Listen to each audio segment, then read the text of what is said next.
Les adolescents peuvent avoir des problèmes. Ils sortent tard, ils sèchent les cours, mais les meurtres de masse, c'est un tout autre cauchemar. L'un de ses enfants n'était même pas encore adolescent lorsqu'il a tué 5 membres de sa propre famille. Et puis il y a celui dont le crime était si horrible que même ses parents ont été condamnés pour cela. Et n'oublions pas le type qui a été attaqué au tribunal par la famille de la victime après avoir tué et blessé plus d'une douzaine de personnes. Dans cette vidéo, nous nous penchons sur ces histoires choquantes d'adolescents tueurs de masse et sur les punitions bien méritées qu'ils ont subies. Peyton Gendron. Le 14 mai 2022, Peyton S. Gendron, 18 ans, a commis une fusillade de masse dans un supermarché Tops Friendly Markets à Buffalo, dans l'État de New York. Gendron, un suprémaciste blanc autoproclamé, était animé par la théorie du complot d'extrême droite du grand remplacement.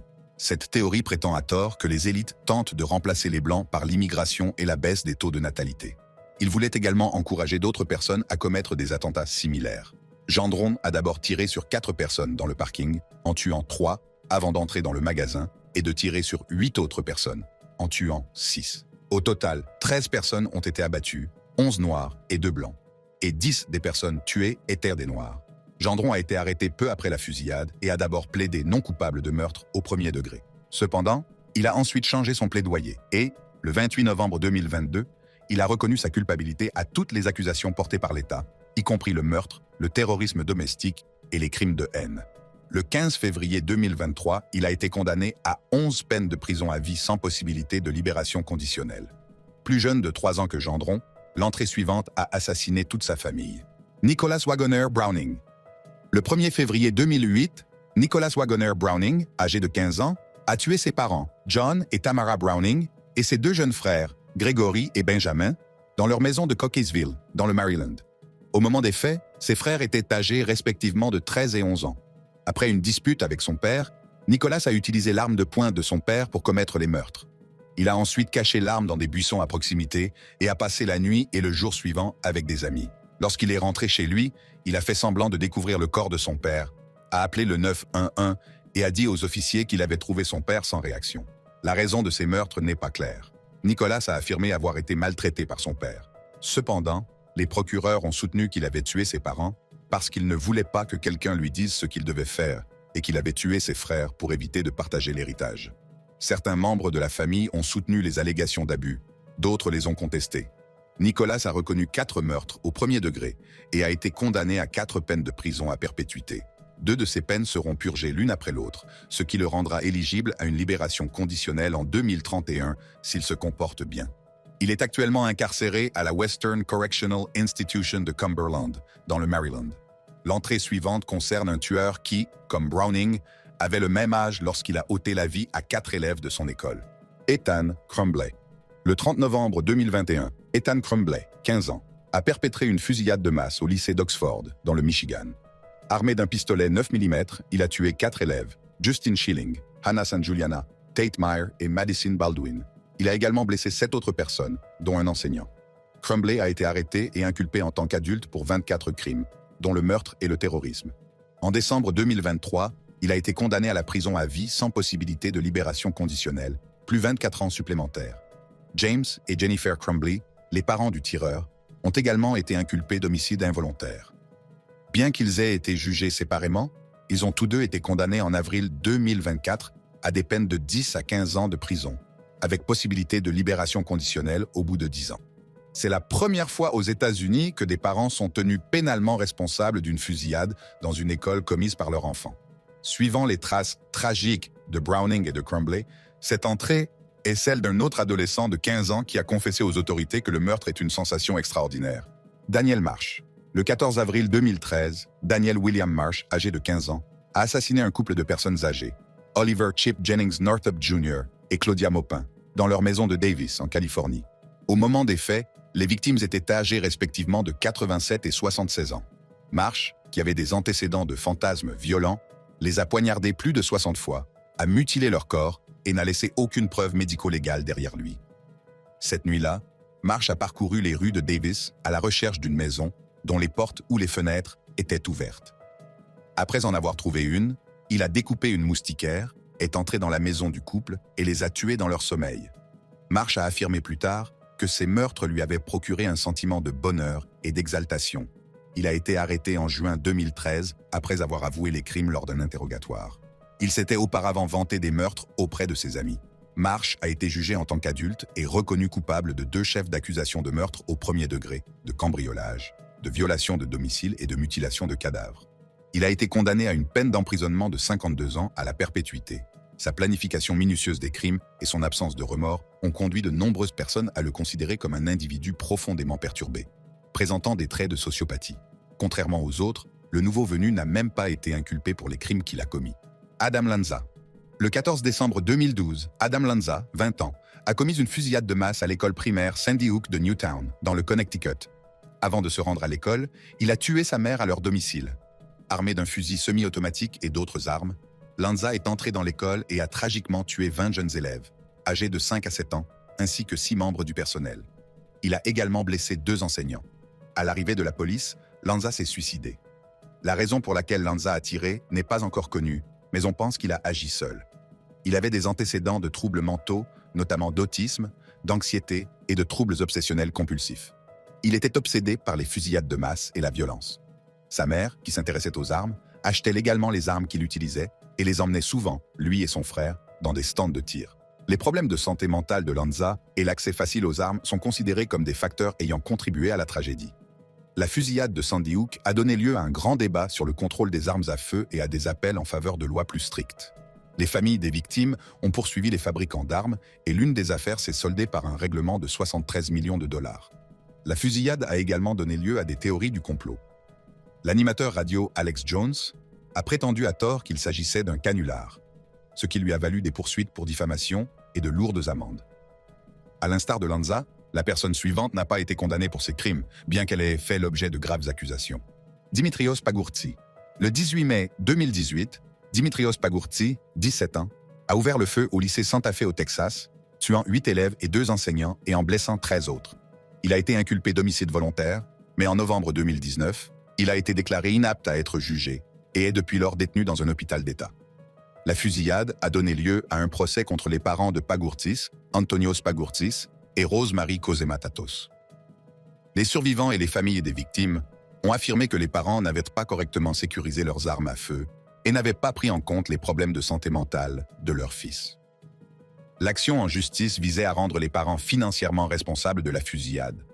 En août 2024, un jury texan a décidé que les parents de Dimitrios Pagourtsis n'étaient pas responsables de négligence. Leur avocate, Lori Laird, a expliqué que les parents avaient rangé leurs armes à feu en toute sécurité et qu'ils ne savaient pas que leur fils avait l'intention de commettre la fusillade.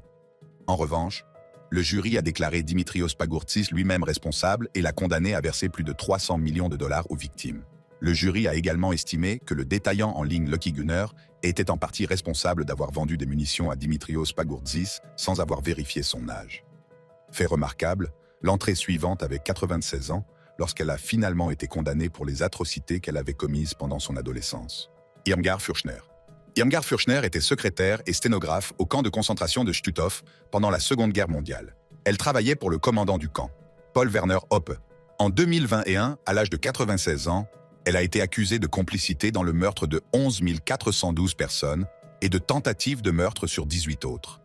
En décembre 2022, elle a été reconnue coupable d'avoir contribué à l'assassinat de plus de 10 500 personnes. Elle a été condamnée à 2 ans de prison avec sursis. À l'époque des crimes, de juin 1943 à avril 1945, Fürchner avait 18 ans, et son procès s'est donc déroulé devant un tribunal pour enfants. Avant le procès, elle a informé le juge qu'elle ne voulait pas comparaître, qualifiant la procédure de dégradante. Fürchner a admis avoir travaillé comme secrétaire pour l'officier SS Paul Werner Hoppe au camp de concentration de Stutthof. Mais elle a affirmé qu'elle n'était jamais entrée dans le camp et qu'elle n'était pas au courant des meurtres qui s'y déroulaient.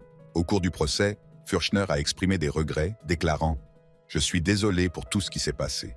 Je regrette d'avoir été à Stutthof à l'époque. » La cour a entendu les témoignages de survivants, dont certains sont décédés pendant le procès. Les preuves suggèrent que depuis son bureau, Fürchner aurait été témoin des terribles conditions de vie dans le camp. Il est donc difficile de croire qu'elle n'était pas au courant des massacres. L'article suivant concerne un tireur scolaire qui a reçu, à juste titre, la peine maximale du tribunal. Devon Erickson. Le 7 mai 2019, 2 adolescents, Devon Erickson et Alec McKinney, ont perpétré une fusillade à la STEM School Highlands Ranch dans le Colorado. Ils ont tué un élève et en ont blessé 8 autres. Les deux hommes avaient apporté des armes de poing et d'autres armes cachées dans des étuis de guitare à l'intérieur de l'école.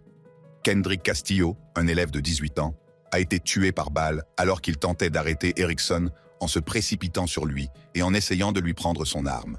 Deux autres élèves, Joshua Jones et Brendan Bialy, se sont également attaqués à Erickson et Bialy a réussi à lui prendre son arme. Erickson devait répondre de 30 chefs d'accusation, dont un meurtre au premier degré et 29 tentatives de meurtre au premier degré. Il a plaidé non coupable pour ces chefs d'accusation. Au cours du procès, la défense d'Erickson a affirmé que son jugement était altéré par une forte consommation de drogue et qu'il avait subi des pressions et des manipulations de la part de McKinney.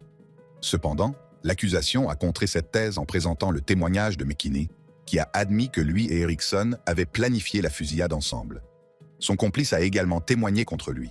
Le 15 juin 2021, Erickson a été reconnu coupable de 46 chefs d'accusation, dont 2 meurtres au premier degré, un complot en vue de commettre un meurtre au premier degré, 31 tentatives de meurtre au premier degré, et plusieurs autres crimes tels que l'incendie criminel, le vol et la possession d'une arme dans l'enceinte de l'école. Le 17 septembre 2021, Erickson a été condamné à la prison à vie sans possibilité de libération conditionnelle, plus 1282 années supplémentaires. À l'âge de 14 ans seulement, l'auteur de l'entrée suivante a brutalement tué son père, puis a braqué son arme sur les élèves et les enseignants d'une école primaire. Jesse Osborne. Le 28 septembre 2016, Jesse Osborne, 14 ans, a abattu son père, Jeffrey Osborne, 47 ans, à leur domicile de Townville, en Caroline du Sud. Il a ensuite pris le camion de son père pour se rendre à l'école primaire de Townville. Il a ouvert le feu dans la cour de récréation, tuant Jacob Hall, 6 ans, et blessant 2 autres élèves et un enseignant. Avant la fusillade, Jesse avait été renvoyé de la West Oak Middle School pour avoir apporté une hachette et une machette à l'école. Il étudiait en ligne à la maison et passait la plupart de son temps seul dans le sous-sol ou dans une chambre peu éclairée. Selon son grand-père, Tommy Osborne, Jesse n'avait pas d'amis, à l'exception d'un groupe de personnes avec lesquelles il parlait en ligne. En décembre 2018, Jesse Osborne a plaidé coupable de 2 chefs d'accusation de meurtre et de 3 chefs d'accusation de tentative de meurtre. Il a été condamné à la prison à vie sans possibilité de libération conditionnelle, plus 30 ans pour les tentatives de meurtre. L'entrée suivante croyait qu'il avait été poussé au meurtre parce qu'il était possédé par le diable. James Fairweather. James Fairweather n'avait que 15 ans lorsqu'il a poignardé et tué 2 inconnus à Colchester, dans l'Essex, en 2014. Les victimes étaient James Hatfield et Nahid Almanea, une étudiante saoudienne de l'université d'Essex. Fairweather a été arrêté en mai 2015 alors qu'il préparait une 3e attaque. James Hatfield, un père de famille qui avait subi des lésions cérébrales dans un accident de voiture, a été brutalement poignardé plus de 100 fois à Castle Park le 29 mars 2014. Les secours l'ont trouvé en train de saigner abondamment, mais malheureusement, il est mort avant qu'il n'ait pu le sauver. 3 mois après la mort d'Hatfield, le 17 juin, Nahid Almanea a été tuée sur un sentier près de chez elle. Fairweather l'a attaqué, la poignardant dans l'estomac, puis dans les yeux et le cerveau. Fairweather a été arrêté par la police alors qu'il était à la recherche d'une autre victime. Un promeneur de chiens l'a vu traîner dans la zone où il avait attaqué Almanea. Il portait des gants avec des poignées en caoutchouc et avait un couteau. Fairweather a affirmé qu'il n'était pas responsable des meurtres, parce qu'il croyait être possédé par le diable et qu'il entendait des voix qui lui disaient de tuer. Malgré sa défense, il a été reconnu coupable des meurtres et condamné à la prison à vie avec un minimum de 27 ans. Une fois de plus, l'entrée suivante met en scène un jeune de 15 ans qui, comme d'autres avant lui, a été condamné à la peine maximale pour ses crimes. Conrad Schaeffer. En 2016, Conrad Schaeffer, 18 ans, a été reconnu coupable de son rôle dans une série de crimes commis dans le comté d'Osceola, en Floride, en 2013. Cette série de crimes a entraîné la mort de 2 personnes. La série de crimes a commencé en juin 2013 lorsque Schaeffer a abattu David Guerrero, 17 ans, qui se rendait à son travail à Kissimmee, en Floride. Quelques jours plus tard, Schaeffer et les autres se sont introduits dans la maison d'Eric Roupnarin, un promoteur de club âgé de 22 ans, et l'ont tué. Schaeffer a été condamné à 2 peines de prison à vie consécutives. Schaeffer a présenté ses excuses aux familles des victimes devant le tribunal. Cependant, les familles des victimes n'ont pas pensé qu'il s'agissait d'excuses sincères. Lothar Schaeffer, le père de Schaeffer, a reconnu avoir été accusé d'avoir utilisé une arme à feu et a été condamné à 4 mois de prison et à 2 ans de mise à l'épreuve. Schaeffer avait persuadé son père de lui acheter un fusil de calibre 45 et 100 balles. Une fois son père endormi, Schaeffer a sorti l'arme et les munitions de la maison et a commencé à commettre des délits. L'élément suivant de cette vidéo est le plus dévastateur de tous. Cet adolescent a pris plus de vie que presque tous les autres mentionnés et n'a montré aucun remords. Nicolas Cruz. Nicholas Cruz est un meurtrier de masse qui a été reconnu coupable de la fusillade du lycée de Parkland le 14 février 1918. Il a tué 17 personnes et en a blessé 17 autres au lycée Marjory Stoneman Douglas de Parkland, en Floride. Cruz a eu des problèmes de comportement dès son plus jeune âge et était éligible à l'éducation spéciale. Il changeait souvent d'école et a été expulsé du lycée Stoneman Douglas en 2017 pour des problèmes de discipline. Le jour de l'attaque, Cruz s'est rendu à l'école avec un fusil, des munitions et des grenades fumigènes. Il a commencé à tirer dans les salles de classe et a déclenché une alarme incendie pour forcer les élèves à se rendre dans les couloirs. Il a tué 12 personnes à l'intérieur de l'école et 3 à l'extérieur, et 2 autres sont décédés plus tard à l'hôpital. Cruz a admis avoir commis 17 meurtres et 17 tentatives de meurtre. Il a été condamné à la prison à vie, sans possibilité de libération conditionnelle, chaque chef d'accusation étant purgé l'un après l'autre. 4 ans plus jeune que Cruz, le nouvel entrant a commis l'acte horrible de tuer ses propres parents et frères et sœurs. Nehemiah Griego a tué ses parents et ses 3 jeunes frères et sœurs dans leur maison de South Valley, au Nouveau-Mexique. Nehemiah a d'abord tiré sur sa mère avec une carabine 22 vers minuit. Lorsque son jeune frère Zephaniah s'est réveillé, Nehemiah lui a raconté ce qu'il avait fait, puis il l'a abattu à son tour. Il s'est ensuite rendu dans la chambre où pleuraient ses 2 jeunes sœurs, Jael et Angelina, et leur a tiré une balle dans la tête. Ensuite, il a attendu que son père rentre du travail. Lorsque son père est arrivé, Nehemiah lui a tiré dessus à plusieurs reprises avec un fusil de type AR-15. Nehemiah a d'abord été inculpé de 2 chefs d'accusation de meurtre et de 3 chefs d'accusation de maltraitance d'enfants ayant entraîné la mort. Il a d'abord plaidé non coupable pour cause d'aliénation mentale.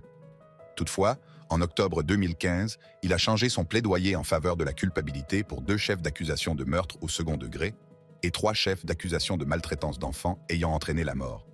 En 2019, un juge a décidé que Griego ne pouvait pas être traité comme un mineur et l'a condamné à 3 peines d'emprisonnement à perpétuité plus 7 années supplémentaires, toutes purgées consécutivement. Il a bénéficié d'un crédit pour le temps déjà purgé et pourra bénéficier d'une libération conditionnelle au bout de 30 ans. L'entrée suivante a assassiné ses colocataires avant de prendre des otages dans un acte de violence choquant. Devon Arthur. Le 19 mai 2017, Devon Arthur a abattu ses 2 colocataires, Andrew Onshuk, 18 ans, et Jeremy Immelman, 22 ans, dans leur appartement de Tampa, en Floride. Arthur, membre d'un groupe néo-nazi appelé Atomwaffen Division, a affirmé qu'il avait agi ainsi parce qu'il s'était moqué de sa récente conversion à l'islam. Après la fusillade, Arthur s'est rendu au Green Planet Smoke Shop voisin où il a pris plusieurs personnes en otage. La situation s'est terminée pacifiquement lorsque la police est arrivée et l'a convaincu de se rendre.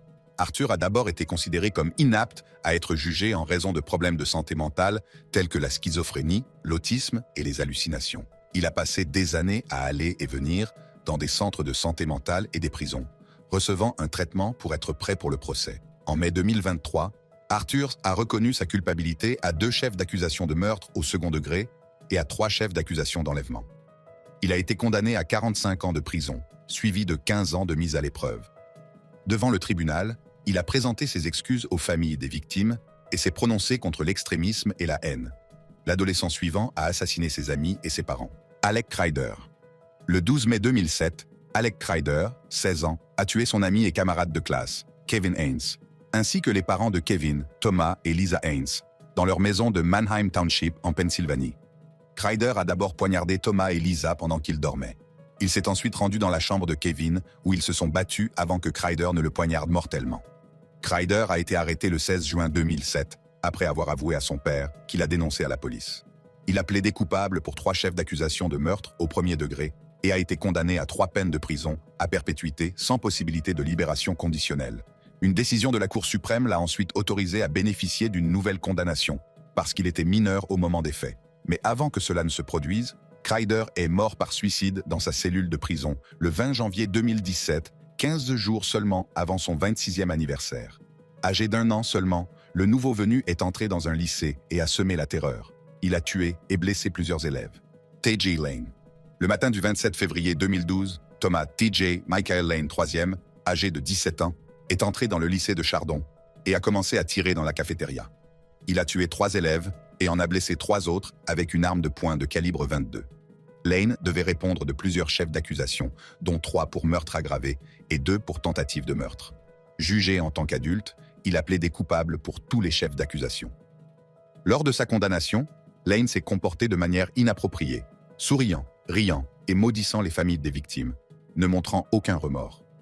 Il a été condamné à 3 peines d'emprisonnement à perpétuité, sans possibilité de libération conditionnelle, et à 27 années supplémentaires pour ses autres crimes. Le 11 septembre 2014, Lane s'est évadé de l'établissement correctionnel d'Allen dans l'Ohio avec 2 autres détenus. Il a été rattrapé 6 heures plus tard et transféré dans une prison supermax à Youngstown, dans l'Ohio. Tout comme Lane, l'entrée suivante est responsable d'une fusillade dévastatrice dans une école.